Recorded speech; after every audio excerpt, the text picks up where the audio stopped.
Mgbe m kwuru maka ndị amụrụ na Eke last year when I presented this station, while trying to put the level of understanding my followers as then operate in consideration, I say this. That energy, that star Eke is creator itself. That is God of creation. To make this understandable for every person, okay, let's say God is in that star Eke. God is in it. God finds shelter in Eke. That God of creation finds shelter in Eke. I hope you can understand it better now. Argument because if I say it's God, most of us will misunderstand it. But if I say God is in it, I think is understandable by every common person.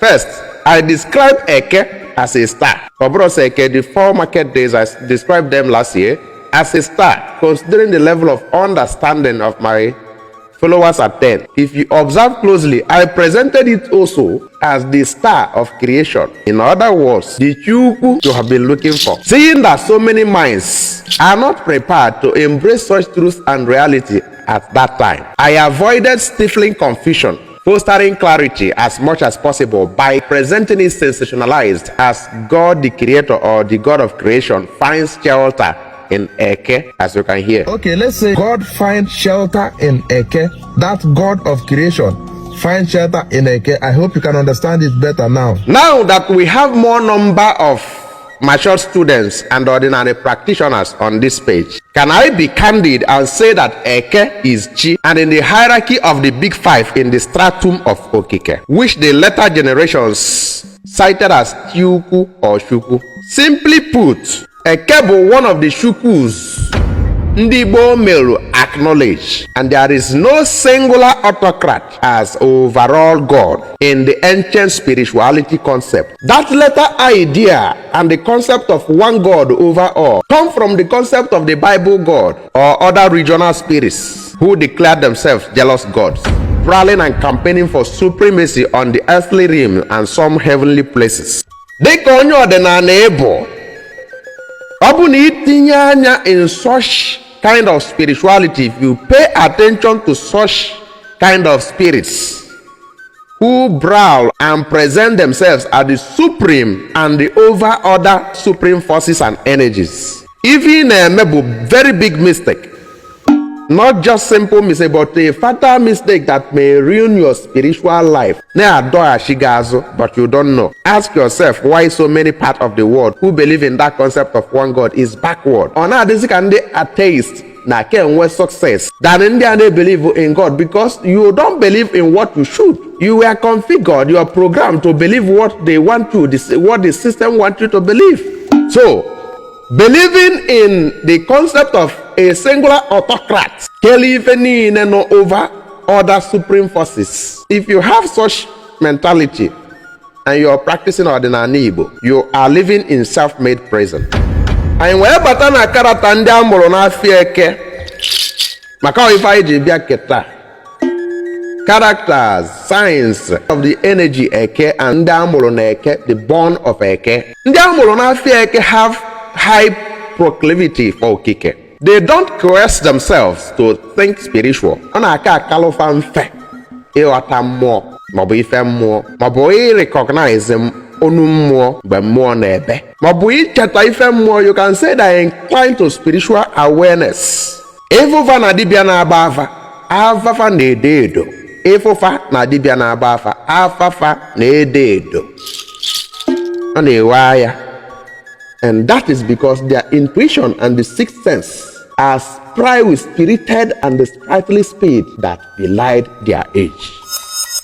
Eke is not just the sun or light or fire. Dike se gotabuo. Eke abụrụ anyanwụ sọsọ. Eke abụrụ ife. Eke abụrụ ọkụ. Dikunu se aghọta ya before. Let's take you to dimensions you never expected to hear, but that is real. Eke, they represent darkness first, before the light was born.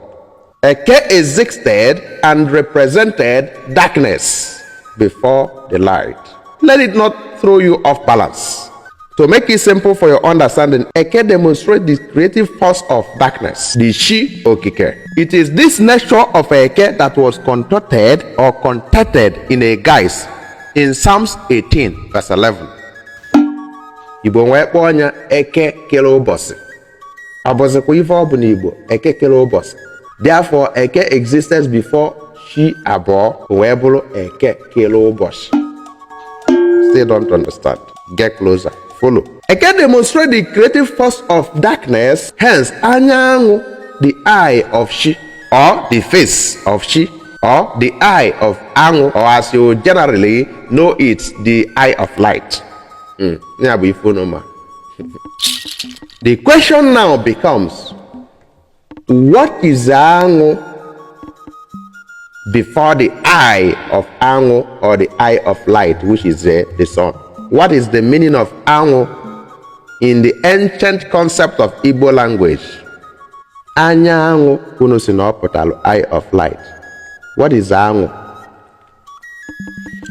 If this clue will serve you better, if it will be of a help to you, then use it and think fast to understand the point I will make. Ọ bụrụ na mmadụ asị n'asụsụ Igbo, ọkwa na-anwụ anwụ, maọbụ ọkwa anwụọ, which in the letter Igbo tongue can be said as ọkwa na anyụ anyụ, maọbụ ọkwa anyụọ. What then is anyụ maọbụ anwụ? Na ife na anyụ anyụ maọbụ na ife na anwụ anwụ. What does it mean? Think. Now connect it with ọkwa anyụ anyụ mgbe mmadụ na-asị na ọkwa bụ ọkwa anyụ anyụ maọbụ ọkwa anwụ anwụ if you the ancient Igbo language.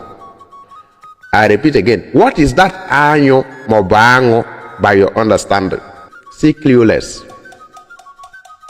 Ọ bụ na ọkwa anyụọ maọbụ ife nwụọ, what happens? Ọ bụ na ọkụ nyụọ, it goes into dark, right? So now, what do you think anyanwụ means? The eye of what? Now, science told you that the space is a near perfect vacuum, meaning that there is no atmosphere in the space, and there are few particles to scatter light in the space. Yet, the sun is a source of light that extends into that space. Okay, now in your view, should the sun be called the eye of light or the eye of darkness? If you should think by yourself. Ọ bụ na asị gị cheelu onwe gị uche ka ị nwere aka gị ghọta. Gịnị bụ anwụ maọbụ anyụ na ife anyụọ maọbụ ife anwụọ in the ancient Igbo language? For the deep ears, I believe you have understood something. Now let's proceed. Eke personifies the creative force of darkness, and the sun affirms or demonstrates it. Or rather, the anyanwụ is the outward manifestation of the creative force of Eke, the yin of yang. And as it is within, so without. Darkness is not associated with evil or negativity, as some of you have it in your mindset. No, it is associated instead with the creative force of nature. Same as in the womb of a woman, same as in the womb of the Mother Earth, darkness produces the light. So the energy, the ultimate energy and the secret of power is hidden in dark places. Abịakwa na karata ndị amụrụ na Eke ọzọ. Ndị amụrụ na Eke na-enweta obi ọkụ. To at least 60% of them. Ndị amụrụ na Eke na-adị highly creative because they are born of the fundamental force that created light. So they think innovatively. N'oge gboo fa na-abụkebe ndị omenka, fa na-emete nka ọfụma. Ịmụta ya na nwa zụọ ya ọfụma maọbụ asị obodo dị mma na-eme ọfụma. They can be great inventors. Ọ bụ na ihe nwe ife na-eme ife dịka ife gbasara ọrụ aka, onye ọbụla amụrụ na Eke bala arụ ọfụma, ọ nọrọ ebe a na-ene gị anya. At first or second look, ọ ga-amụta ife anyị na-eme. Most of them na-alụ ọrụ mana fa amụrụ ya amụ. Confirm yourself on the comment section. You know yourselves. Most of them na-alụ ọrụ aka ma fa amụrụ ya amụ, nọ na-ene gị anya n'ife ya na-alụ. O negide gị anya ọmụta ya. Ọ mepee shop nke ọlụbịa. O nwekwa ebe ọ nọ mee apprenticeship ọfụma. Mana ọma na-eme nnukwu mistake na ya because at the first look ọba gị isi ozigbo ọba ya in his creative energy, and something inside him will begin to teach him even more than gị nwa jerume apprenticeship. Again, They are always appointed leaders, especially in matters or meetings that needs great thinkers. Although personally they know or they might disqualify themselves as unworthy of that position, that leadership, due to their trait, character trait, and short-temperedness. Born of Eke best feature as spiritual leaders or pathfinders, but they hardly sustain their leadership positions. They can be pioneers, but after finding such powerful organization or system, maybe a club or any movement, they cannot sustain it, and most often they will feel sidelined. So they think they were used. They will feel that others use them to start something and dump later. But if they look closely, it is their natural trait that diverted their attention and interest, not nobody. Ndị amụrụ na Eke loves living natural and good moral lives.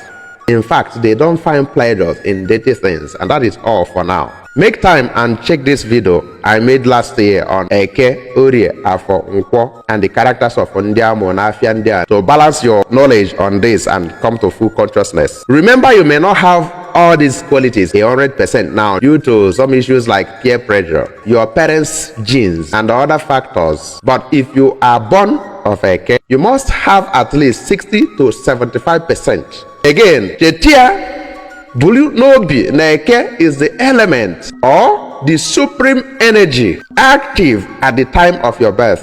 But the entire 5 cardinal elements have contribution in your existence. So you may possess some other qualities to some moderate volume. Follow our page to see our teachings on other market days. Share this video to 1,000 people if you want me to drop more video. And follow this page to see this kind of esoteric informations and teachings of Ordinana and Igbo spirituality, the base of Africa.